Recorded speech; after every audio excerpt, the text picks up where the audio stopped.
Hey guys, what is up? It is me, Pagey, here once again with another video on just the Arrowverse as a whole. So today marks quite the bittersweet moment and just look back at the past decade due to the fact that the Arrowverse on this day 10 years ago premiered with, of course, Season 1, Episode 1, or the pilot episode of Arrow on October 10th, 2012. With it being bittersweet as we are, of course, most likely seeing the end or conclusion of the Arrowverse with the wrap up of The Flash, or The Flash's 9 season run in its upcoming season. Now, of course, that is still filming at the moment, only just started a few weeks ago, and it won't premiere until early next year, but we are in that final run, that final stage, and all that stuff. But of course, the Arrowverse has been such a massive part of this channel, so in turn, it's been a pretty big part of my life in regards to how much time I've spent not just watching it, but of course talking about it. And that would be the same with a lot of you, whether it's watching the episodes or videos like this and maybe talking about it with friends or just on social media and all that stuff. It would have consumed a good amount of your life. So I wanted to take the opportunity to talk about each show within the Arrowverse, but mainly the two main ones that I've always felt made the universe and made it worth, going in there, watching the crossovers, which I won't really touch on, but these were the ones that made it. But, if now isn't the right moment to talk about it as a whole, when would be? But yeah, obviously, let me know your thoughts, favorite moments, favorite show, favorite moment from each show, whichever way you want to put it, just your thoughts and all that in the comment section down below. I'd love to read what you guys are thinking and just how you look back at the Arrowverse. Like how do you look back at the past 10 years, what the universe was as a whole, and all that stuff. I'm just curious to read what you guys have to say down there in the comments. And of course, if you're going to enjoy the video, want to show your support and all that, want to drop a like on the video to do that.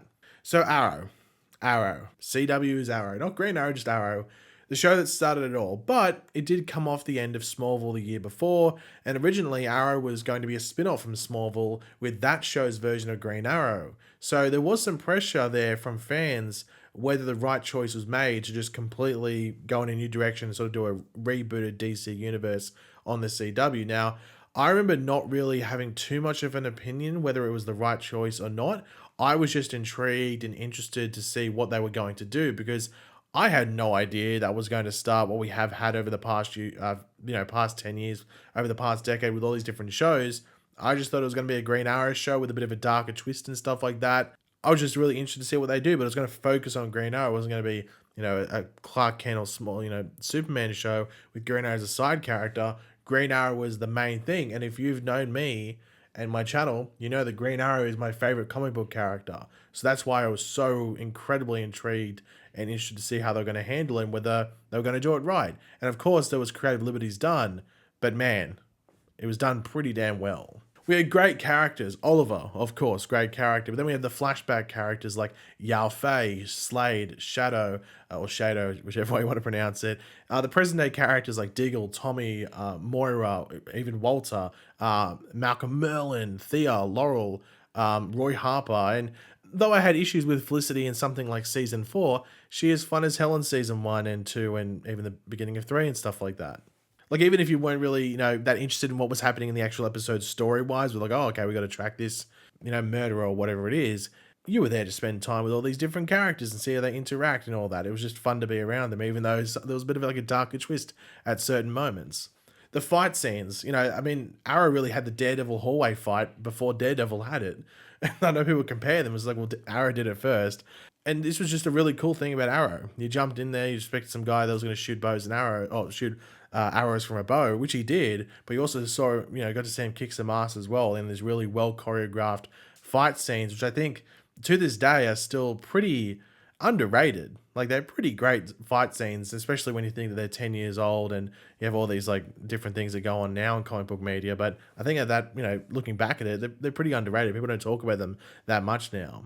But like the use of the flashback scenes and how it tied in with the present day stuff, I thought was really well done. And the fact that I would do it really consistently, it just made you think how far ahead they planned certain things and everything like that. But it was just you always went into the episode knowing you were going to get a present day storyline. You're very curious to see how that was going to play out. But then you had the flashback stuff, which was its own different story. So you had so much stuff going on, and that pretty much led to there not really being filler episodes in Arrow, because even if the present day stuff wasn't doing much to push story forward, the flashback stuff was, or vice versa. So you always knew you were going to get a good episode of Arrow for the most part when you tuned in. Now, I knew Arrow was special, funnily enough, when it came to the season 1 finale, and that's when Tommy's death made me cry. And I know it made a lot of you cry as well, when I was because you sort of like that rivalry between Oliver and Tommy in that back half of Arrow season 1, and the fact that, you know, that made you so emotional, I think that's when you knew you were connected to the show in a pretty special way. And Arrow was probably the most consistent show within the Arrowverse. Like season 4, of course, it's like the forbidden topic, the forbidden fruit when it comes to talking about Arrow. But, you know, excuse my language, but that season just shits the bed in the back half very badly. Like probably as worse as you can do it. The first half is actually okay. It's not great, but it's okay. But yeah, the back half, I mean, walking on hot coals and needles seems more tempting than a rewatch of that, if you're being completely honest. But yeah, Stephen Amell as Green Arrow, or just simply Oliver Queen, you have to think he goes down as one of the most iconic superhero portrayals. Some might say that's bias, which is fair enough. It's my channel, I can be biased. But if you simply say to someone, you have failed this city, they're probably going to know what you're talking about. Now, The Flash. Now, I remember going into this at the end of 2014, and there was a lot of excitement because, of course, it's a freaking Flash show on TV. But at the same time, there was a lot of anxiety and nervousness around it because, well, it was a freaking Flash show on TV. Like, was it going to look good? All the CGI and visual effects that would be needed. And then, like, it was announced that Grodd was going to be a thing in there. Like, how was that going to work? And for those that remember, the Grant Gustin casting as Barry Allen, which I guess was technically during Arrow Season 2, that was met with a lot of backlash. People were mad and angry that Grant was playing Barry. But after all those years, like how Stephen Amell's Oliver Queen will go down as a GOAT portrayal, so will Grant Gustin's Barry Allen. It's a perfect example of why you shouldn't judge things too early and let things play out, because Grant's owned that role for the past, 8 going on 9 seasons, and he'll definitely be remembered for it. I mean, people want him to play the movie Flash now, so I think that says a lot of things. But like Arrow, Flash had great characters and relationships. I mean, the original Team Flash friendship chemistry of like Barry, Cisco, Kaylin, and yes, even Wells was awesome. The family dynamic between Barry, Joe, and Iris grounded the show in that first season, which at parts was very much needed. We had the great villains and just overall cast dynamic that just, once again, very similar to Arrow, just kept you tuning in week to week. Now, season 1 of The Flash probably goes down in most people's books as the greatest or one of the greatest comic book TV seasons of all time, which I wholeheartedly believe in or, side with. Arrow Season 2 would also be in a lot of people's lists. It's in mine. So I think that just really shows you how well they started off and, how fun it was for people to tune in week to week to get to spend more time with these new characters that have just entered their lives. But I must say, the final thing to talk about in regards to The Flash and looking back at it, that Season 1 cliffhanger had us all by the balls, squirrel gripped to the max, and I don't think I've ever forgiven them for that. I mean, 5 months they left us on that. You can't, a show cannot do that. That was like, probably like, that was like the Infinity War ending before Infinity War. That just made you go like, wait, that's where you're leaving us? What the hell? But I just wanted to give some quick thoughts on the other shows because Arrow and Flash are obviously going to be the 2 shows I wanted to spend some time on. But Legends of Tomorrow, I love the first 3 seasons of Legends of Tomorrow, but it did turn into a show that I wasn't really the biggest fan of with all like the goofiness and stuff, but I completely understand why other people loved it. But I think the fact it was able to go up to 7 seasons shows the faith that the fans had in that show and that they kept tuning in very consistently. I think Legends probably had the most consistent viewership in regards to week from episode 1 to the finale of each season in regards to people tuning in weekly. So you got to give credit for that. And they really embraced the goofiness. Even though it would have turned some people away from the show, they knew that there was a big fan base for it. They didn't shy away from it. And you see some of the weirdest, at least stuff for, primetime TV, network TV, you probably get some of the wickedest and craziest and just weird stuff you're ever going to see. I mean, if they're on like a streaming service, they could probably get away with a lot more. But they got away with some stuff on network TV that yeah, definitely makes you second guess things. Supergirl, obviously that was a show that started on CBS, wasn't really in the Arrowverse until the Flash went over there, like in the back half of their first season, and then was sort of like properly incorporated in season 2 and crossovers and stuff like that, and then obviously officially folded over into Earth Prime after Crisis. Not much was really done with that, of course, just because Supergirl did end shortly after, but Supergirl like was a show that I think improved each season. Up until like season 4, wasn't the biggest fan of the past 2 seasons or the last 2 seasons, but I think it gradually improved from season 1 to season 2 to season 3 to season 4 and all of that. I think there was a gradual improvement every single season, which is, you know, a good sign. But Melissa Benoist once again will go down very similar to Grant and Grant and Steven, sorry. In regards to like iconic portrayals of those characters, a lot of people still see Melissa Benoist as Supergirl. Obviously, we have Supergirl coming out in the Flash movie, but we don't know how that's going to go. Melissa Benoist could still be seen as Supergirl in a lot of people's eyes, and I think it just shows the impact of the show and the character. Batwoman, of course, a very short-lived show in the context of the other shows, which are, you know, what, 8, 9, 7, 6 seasons. Only had 3 seasons. Started off with Ruby Rose. There was a rough, you know, start there just because like the trailer and obviously just the general backlash as the internet does do, but it had a pretty consistent season 1. Like season 1, if I had to say something, it was just consistently average, and that's not a bad thing. It's not a great thing, but it's definitely not a bad thing. I'd probably say it was consistently like a 7 or a 6.5 out of 10, which I think a lot of shows nowadays would take. You know, you don't want to have like an 8 out of 10, then have a 3 out of 10, you know, the next week. So it did that. Obviously, we changed it to Vicia Leslie, who came into the show in a really rough period. Obviously, the question of whether the show should have handled stuff differently was always going to be there, where they should just recasted Kate Kane instead of making it very, very complicated within the show, to the point where season 2 wasn't even really a proper season of TV.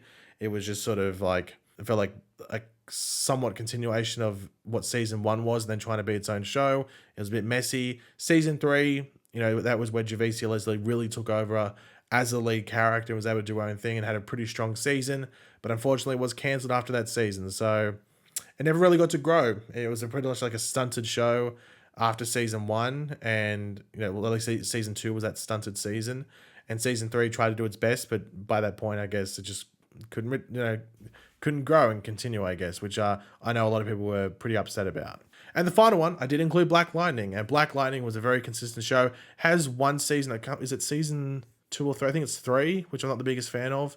But once again, it's a very consistent show and but in like a higher way, like it's a above average consistent. I mean, Chris Williams does a really good job as Jefferson Pierce, and a lot of the supporting characters as well. Had a lot of like social issues, but not like shoving it down your throat at the same time, where you see with some other shows, I feel like, oh, we just need to shove it down your throat.